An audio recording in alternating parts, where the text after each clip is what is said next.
রাসূল তার আপন চাচা আব্বাস রাদিয়াল্লাহু তাআলা আনহু তিনি উদ্দেশ্য করে বললেন, ও চাচা, আমি কি আপনাকে কিছু নিয়ামতের কথা বলে দিব না?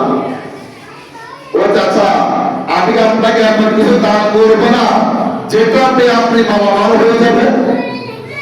তখন রাসূল পাক বললেন, চাচা, আপনি এভাবে তাসবিহগুলো আদায় করে 4 রাকাত নামাজ পড়বেন, যে নামাজটার নাম সালাতুত তাসবিহ। এবং এই নামাজের নাম কেন হলো সালাতুত তাসবিহ? তার কারণ হচ্ছে এই নামাজটা শুধু কেরাত ছাড়া প্রতি রাকাতেই তাসবিহ পড়া হয়।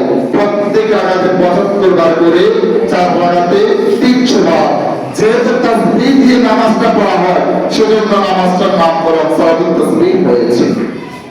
এবার রাসূল বললেন, ও চাচা, আপনি যদি এই সালাতুত তাসবিহ নামাজটা পড়েন, চাচা আমার, ও চাচা, যদি আপনি এই নামাজটা এভাবে পড়েন যেভাবে আমি রাসূল বলেছি, আমি বললাম, আল্লাহ তার অতীত জীবনের সমস্ত গুনাহগুলো মাফ করে দিবে।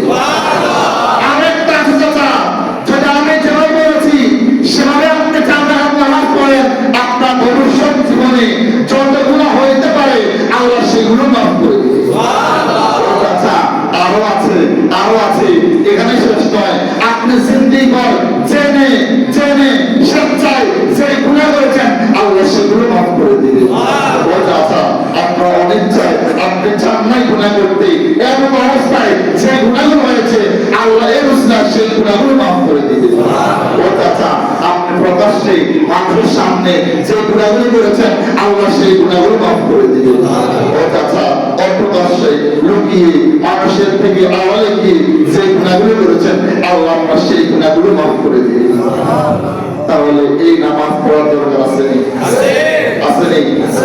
এবার মুসলমান তিনি বললেন, চাচা, যদি আপনার পক্ষে সম্ভব হয় আপনি দিনে একবার এই সালাতুত তাসবিহ নামাজ পড়বেন।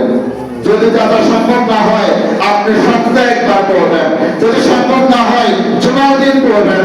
যদি সম্ভব না হয় মাসে একবার পড়বেন। যদি সম্ভব না হয় বছরে একবার পড়বেন। যদি তাও সম্ভব না হয়, চাচা আমার, আপনাকে বলছি, আপনাকে অনুরোধ করছি, আপনি আপনার গোটা জীবনে একবার হলেও আদায় করবেন। তাহলে ইনশাআল্লাহ আমরা সালাতুত তাসবিহ নামাজ পড়বনি। আর আমরা বিশেষ করে এই রাত্রিগুলোর মধ্যে এই জন্য বলি, এই নামাজটা পড়তে একটু সময় লাগে, কমপক্ষে 30 মিনিট। যে নামাজটা একা পড়তে তাহলে কিছু আলসতা কাজ করে, শয়তান ধোঁকা দেয়। 4 রাকাত নামাজে 30 মিনিট। কারণ আমরা তো হচ্ছে সেই মুসল্লি যাদের 4 রাকাত, ধরেন ইমাম সাহেব নিয়ত করলে মুক্তাদিও, ইমাম সাহেব ভুলে রাত হয় নাই, মুসল্লি 4 রাকাত পড়ে ঘরে ইমাম কে বসেছে। কি আছে না? আছে, আসলেই আছে।